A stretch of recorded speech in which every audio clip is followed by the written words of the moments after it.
Welcome to Pebbles and welcome to my dear Zindagi show. आज हम बात करेंगे महाराष्ट्र के पॉलिटिक्स के बारे में, उस बारे में जो हमें नहीं दिखाया गया, जो हमने टीवी पे देखा, न्यूज़पेपर पे सुना, वो तो सब कुछ हमें पता है, लेकिन जो हमें नहीं दिखाया गया उसके बारे में हम बात करेंगे। देखते रहिए डियर जिंदगी। Hello friends, welcome back. मुझे आशा है कि आपने इस चैनल को अभी तक सब्सक्राइब किया ही होगा। अगर नहीं किया तो प्लीज़ तुरंत सब्सक्राइब कर दीजिए।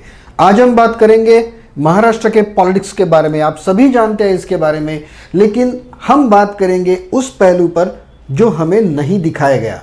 मीडिया में और न्यूज़पेपर्स में, सबके इंटरव्यूज़ में बहुत कुछ कहा गया, बहुत कुछ सुनाया गया।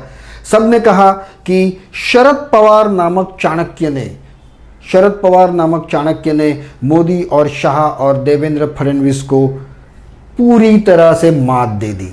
यही हमें टीवी पे दिखाया गया, यही पूरा पिक्चर हमने देखा। लेकिन चलिए बात करते हैं शुरू से, और क्या हमने नहीं देखा उसके बारे में हम लोग बात करते हैं। सबसे पहले देवेंद्र फडणवीस पिछले 5 साल में अनकरप्ट एक गवर्नमेंट दे दी। पर्सनल करप्शन के कोई एलिगेशंस नहीं थे, ना कि गवर्नमेंट के ऊपर कोई भी एलिगेशंस थे। सेकेंड टाइम जब इलेक्शन हुए तब भी लोगों ने उन्हें पूरा मैंडेट दिया, बहुमत दिया, क्योंकि फडणवीस सरकार के काम बहुत ही अच्छे थे। लेकिन फिर भी देवेंद्र फडणवीस एक बहुत बड़ी लॉबी को नहीं चाहिए थे। अब क्यों नहीं चाहिए थे वो हम शॉर्ट में फटाफट देख लेते हैं। सबसे पहले उन्होंने महाराष्ट्र की टैंकर लॉबी को खत्म कर दिया। रेलवे द्वारा पानी पहुंचाकर, विदर्भ मराठवाड़ा में पानी पहुंचाकर उन्होंने वहां की टैंकर लॉबी को खत्म कर दिया। जलयुक्त शिवार और कई अन्य उपक्रमों द्वारा वहां की जो टैंकर लॉबी लोगों से पैसा ऐंठती थी, और सारे के सारे टैंकर लॉबी ये उस इलाके के पॉलिटिशियंस की थी, उस टैंकर लॉबी को खत्म कर दिया। सेकेंड थिंग, 34,000 करोड़ का डिस्ट्रीब्यूशन हुआ पिछले 5 सालों में फार्मर्स के लिए। 34,000 करोड़ में से अगर 10% भी कोई पॉलिटिशियन खाता है तब भी वो 3,500 करोड़ के आसपास जाता है। और कोई भी पॉलिटिशियन ये करेगा, शायद बीजेपी ने भी किया होगा, आई डोंट नो। मैं बीजेपी का बहुत बड़ा समर्थक भी नहीं हूँ, मैं इस पूरे मामले को एक थर्ड आई से देख रहा हूँ। ओके, ये 34,000 करोड़ जब फार्मर्स को देने थे तब गवर्नमेंट ने बैंकों से स्टेटमेंट मांगा कि कितने लोग हैं जिनको हमें ये पैसा पहुंचाना है। बैंक ने अकाउंट्स के आंकड़े दिए 89 लाख फार्मर्स। तब फडणवीस गवर्नमेंट ने कहा कि नहीं, हम उन्हीं बैंक अकाउंट में देंगे जिसको आधार लिंक्ड है। फार्मर्स का आधार लिंक्ड है और वही आधार उनके 7/12 पर भी होना चाहिए। और फिर एक जादू हो गई, जो 89 लाख फार्मर्स थे वो सीधा घटकर 46 लाख तक आ गए। मतलब ऊपर के कम से कम 40 लाख फार्मर्स का पैसा पॉलिटिशियंस हड़प करने वाले थे, जो नहीं हुआ।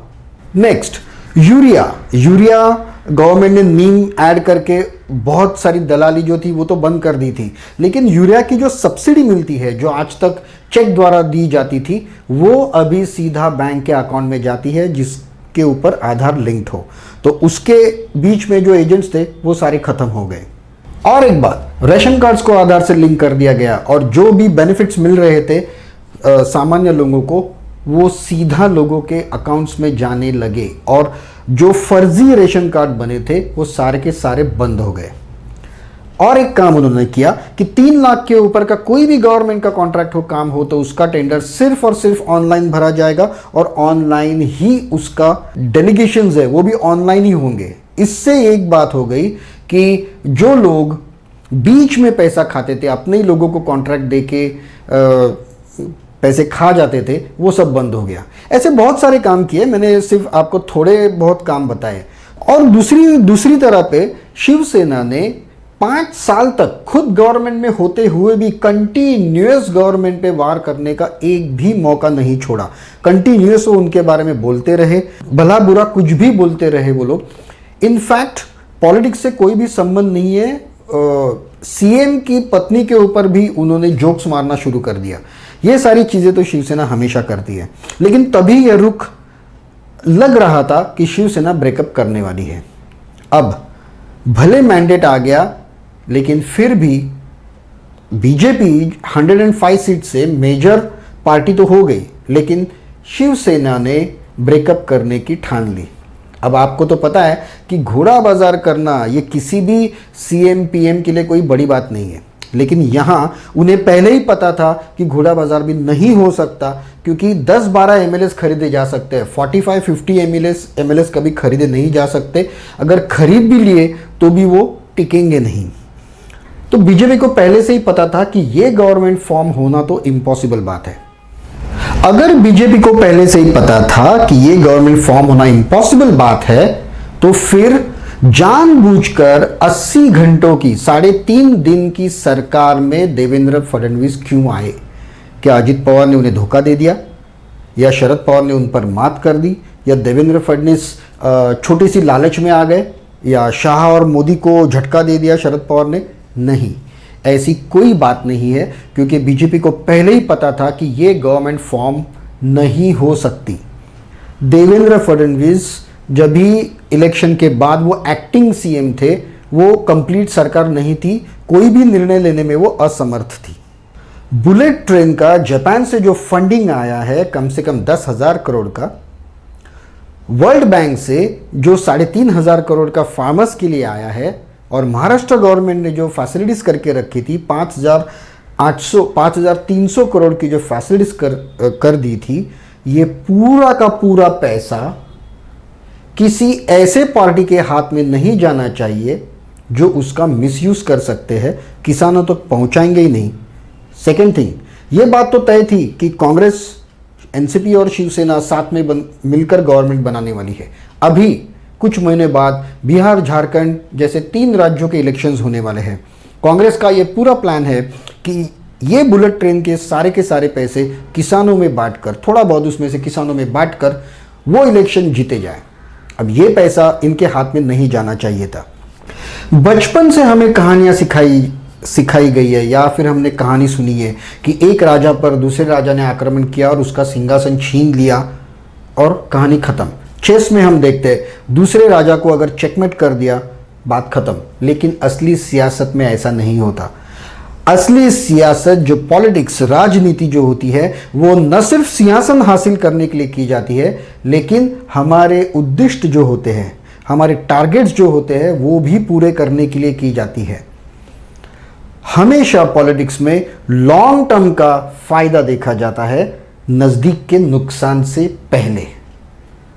अब एनसीपी तो जाहिर है उन्हें तो चाहिए ही, क्योंकि वो महाराष्ट्र की या इंडिया की सबसे बड़ी करप्ट पार्टी है। 70,000 करोड़ के घोटाले हैं अजित पवार के नाम पर, 25,000 करोड़ के घोटाले हैं शरद पवार के नाम पर, और कई लीडर्स उनके ऐसे हैं। तो वो तो इजीली बीजेपी को समर्थन दे देते थे और उनके सारे केसेस खारिज कर देते थे। यही बात हो सकती है जब 90 मिनट्स की एक मीटिंग हुई थी मोदी और पवार में, और तभी ये सारा सियासती खेल जो है वो रचा गया। शरद पवार और मोदी के बीच में तय हुआ कि ठीक है, हम अजित पवार के ऊपर लगे हुए 70,000 करोड़ के जो घोटाले हैं वो हम केसेस बंद कर देंगे।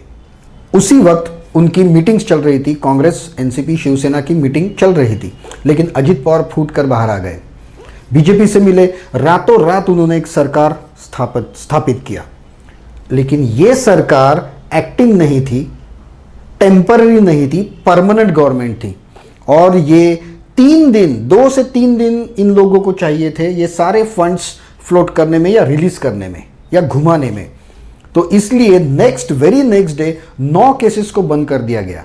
लेकिन एसीबी ने पहले ही बताया कि ये जो केसेस थे वो ऐसे केसेस थे जिन्होंने हाईकोर्ट ने पहले ही बंद करने का ऑर्डर दे दिया था, और उसमें अजित पवार का नाम ही नहीं था। ओके, तो उनको टाइम मिल गया 2-3 दिन का। अजित पवार तो डिप्टी सीएम के ऑफिस में गए ही नहीं, लेकिन देवेंद्र फडणवीस ने ये जो 10,000 करोड़ है, जो जिसकी guarantee Gujarat government, Maharashtra government और सेंट्रल गवर्नमेंट पे थी, उन्होंने ये फंड सेंट्रल गवर्नमेंट को टर्न कर दिए। 10,000 करोड़ सेंट्रल गवर्नमेंट को टर्न कर दिए। अभी वो तभी वापस आएंगे जब देवेंद्र फडणवीस खुद सीएम बनेंगे। सेकेंड थिंग, वर्ल्ड बैंक और जो 5000 करोड़, जो टोटल 8000 करोड़ जो बचा हुआ था, उनमें से इमीडिएटली देवेंद्र फडणवीस ने 5300 करोड़ रिलीज कर दिए। उन्हें गवर्नमेंट के फंड्स में नहीं रखा, उन्हें टोटली रिलीज कर दिए। मतलब ये सारा पैसा घुमाने के बाद अब महाराष्ट्र की तिजोरी में कुछ नहीं बचा। जो फार्मर्स को मिलने थे उसका पार्ट पेमेंट फार्मर्स को हो गया। जो 10,000 करोड़ जो बुलेट ट्रेन के जो डेंजर में आ गए थे वो पूरे सेंट्रल के पास चले गए। अब इसके बाद अमित शाह ने स्टेटमेंट दे दिया कि ऑफ कोर्स 9 फाइल्स बंद करने के बाद प्रेस में तो बवाल होगा ही। उन्होंने स्टेटमेंट दे दिया कि कोई फाइल बंद नहीं हुई है, हम कभी भी खोल सकते हैं। और उन्होंने सारे के सारे फाइल्स खारिज करने के लिए या डिलीट करने के लिए केसेस मना कर दिया। और फिर क्या हुआ वो तो आप सब ने देखा। अजित पवार ने रिजाइन कर दिया, वो वापस एनसीपी के पास चले गए और ये सरकार गिर गई। लेकिन ये सरकार ने अपना काम तो कर दिया था ये 3 दिन में, और ये 3 दिन के लिए उन्हें वो सरकार चाहिए थी, क्योंकि उन्हें पता था कि 5 साल की सरकार अभी हम किसी भी हालत में बना नहीं सकते। शरद पवार ने ही भेजा था अजित पवार को, क्योंकि अभी आप देखेंगे कि वो डेप्यूटी सीएम बन जाएंगे, उन्होंने ही भेजा था। लेकिन यहाँ शेंडी शरद पवार ने मोदी शाह को नहीं लगाई है, मोदी शाह और देवेंद्र फडणवीस ने शरद पवार को शेंडी लगाई है। टेम्पररी 3 दिन के लिए अजित पवार को लाके अपना पूरा काम जो है उनका सपोर्ट लेके खत्म कर दिया और फिर सरकार डिमोलिश कर दी। भले कुर्सी नहीं मिली, राज्य प्रस्थापित नहीं हुआ, फिर भी बीजेपी फिर एक बार जीत गई। इसमें शिवसेना ने अपने सारे सिद्धांतों को छोड़कर, हिंदुत्व छोड़कर सेक्युलरिज्म अपना लिया। मातोश्री के बाहर नहीं निकलते थे, आज होटल घूम रहे थे, दिल्ली फ़ोन कर रहे थे, इसके पैर पड़ो उसके पैर पड़ो, ये सब चीज़ें उन्होंने कर दी। उसके बाद 2.5 इयर्स का सीएम भी गया उनके हाथ से। वो तो एनसीपी मांग रही है, क्योंकि उनके एमएलए सिर्फ 2 ज़्यादा है शिवसेना के एनसीपी से, तो वो भी मांग कर रहे हैं। यहाँ पे कांग्रेस सरकार, जिनको कुछ आशा ही नहीं थी, अब तो वो चढ़ के बैठ गए। उन्होंने कॉमन मिनिमम प्रोग्राम रखा। उद्धव ठाकरे सीएम तो बन गए, लेकिन वो एनसीपी और कांग्रेस के जाल में ऐसे फंस जाएंगे कि ना तो वो यहाँ जा सकते ना तो वहाँ जा सकते। तो इसमें बीजेपी का सब तरह से फायदा कैसे हुआ? बीजेपी ने इसमें लॉन्ग टर्म का फायदा कैसे देखा? शिवसेना ने अपना हिंदुत्व छोड़कर 5% मुस्लिम आरक्षण देने का वायदा किया, अल्पसंख्यकों के लिए काम करना वायदा किया। इसके बाद आपने देखा कि संविधान दिवस पर सोनिया गांधी के बाजू में खड़े रह के शिव सैनिक भी, शिवसेना के एमपीज भी वहां पे आंदोलन कर रहे थे। मतलब अब शिवसेना की इज्जत तो गई पूरी तरह से, हिंदुत्व छोड़ दिया, बहुत सारे लोग नाराज है उन पर, तो शिवसेना पॉलिटिकली तो खत्म।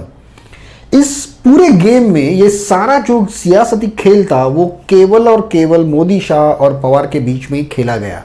उद्धव ठाकरे या शिवसेना की तो इतनी औकात ही नहीं है, इतनी बुद्धि नहीं है उनके पास कि ये पॉलिटिक्स पूरा समझने की उनकी औकात ही नहीं है, हैसियत ही नहीं है। तो ये पूरा गेम जो है वो खेला गया शरद पवार और मोदी शाह के बीच में।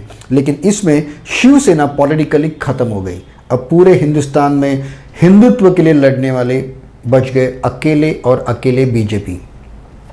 सेकेंड थिंग, इस बार बीजेपी ने सिर्फ 162 सीटें लड़कर 105 सीटें उनको मिली है। नेक्स्ट इलेक्शन में 288 सीट्स पे वो फाइट करेंगे और उसमें 140, 150 सीट, 150, 160 सीट मिलना कोई बड़ी बात नहीं है। तो बीजेपी ने इस मौके पर अपने गले से शिवसेना नाम का भूत उतारकर हमेशा के लिए फेंक दिया। इस चीज में जो सरकार चलेगी, भले 1 साल चलेगी, 2 साल चलेगी, लेकिन लोग तो सब देख रहे हैं, मीडिया तो सब दिखा रही है।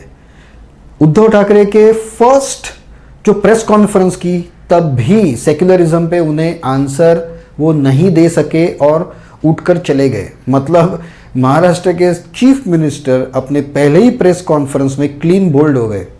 दूसरे लीडर्स ने संभालने की कोशिश की, लेकिन एज अ सीएम वो तो बोल्ड हो गए। मीडिया तो बस हमें यही दिखा रही थी कि ये सब कुर्सी का खेल है, लेकिन ये कुर्सी का खेल नहीं है, ये लॉन्ग टर्म बेनिफिट्स का खेल है। हमेशा सियासत और पॉलिटिक्स कुर्सी के लिए नहीं की जा सकती। और नहीं की जानी चाहिए। आपके टारगेट्स क्या है और आपके बेनिफिट्स क्या है, उसके ऊपर ही सारा गेम खेलना पड़ता है। भले ये सरकार 1-2 साल चले, 3 साल चले, 5 साल चले, लेकिन पॉलिटिकली शिवसेना खत्म। और अब बीजेपी का फायदा देखिए, पूरे हिंदुस्तान में हिंदुत्व का मुद्दा, धर्म का मुद्दा लेकर लड़ने वाली एकमात्र पार्टी हो गई है बीजेपी। शिवसेना का जो ये गले में उन्होंने बांध लिया था और जो न्यूसेंस हो गया था, पूरा उनको बोझ हो गया था, वो उन्होंने एक झटके में उतार कर फेंक दिया। भले अभी कुर्सी नहीं मिली, लेकिन लॉन्ग टर्म जो फायदा है वो बीजेपी ने देखा और शिवसेना ने सिर्फ शॉर्ट टर्म का फायदा देखा और लॉन्ग टर्म का नुकसान नहीं देखा। अभी आने वाले 6 दिसंबर को आपका रिजल्ट पता चल जाएगा, क्योंकि बाबरी मस्जिद जब गिराई गई थी वो दिवस 6 दिसंबर कांग्रेस मनाती है काला दिन और शिवसेना और बीजेपी मनाते हैं शौर्य दिवस। अब हमें देखना है कि 6 दिसंबर को उद्धव ठाकरे क्या करते हैं, काला दिन मनाते हैं या शौर्य दिवस मनाते हैं या क्या करते हैं। हमें वो नहीं देखना चाहिए कि जो वो लोग दिखा रहे हैं, सोचो, और फिर जो उन्होंने नहीं दिखाया है, सामने जो बात नहीं आई है, उसके ऊपर हमें ध्यान देना चाहिए। तो मुझे तो लगता है कि इसमें जीत जो हुई है वो अल्टीमेटली बीजेपी की हुई है। लॉन्ग टर्म वो लोग प्रॉफिट में रहेंगे और मे बी 1 या 2 साल बाद शिवसेना पूरी तरह से खत्म। BJP will be the sole party. वो फाइट करेंगे कम से कम 288 सीटें और उसमें बहुमत भी प्राप्त कर लेंगे और फिर से एक बार सीएम हो जाएंगे Devendra Fadnavis. Devendra Fadnavis, the only uncorrupt and truly gentleman and intelligent CM ever Maharashtra have got। देखते हैं, अभी टाइम है। सबसे पहले तो हम देखेंगे कि 6 दिसंबर को क्या होता है। Thank you very much for watching me in my dear Zindagi. अगर आपने इस चैनल को लाइक और सब्सक्राइब नहीं किया है तो प्लीज़ कीजिए, वीडियो को लाइक कीजिए। हाँ, आपके मन में भी सवाल जवाब रहेंगे, हम कमेंट्स में तो देते ही रहेंगे, लेकिन अभी के लिए goodbye, have a nice day.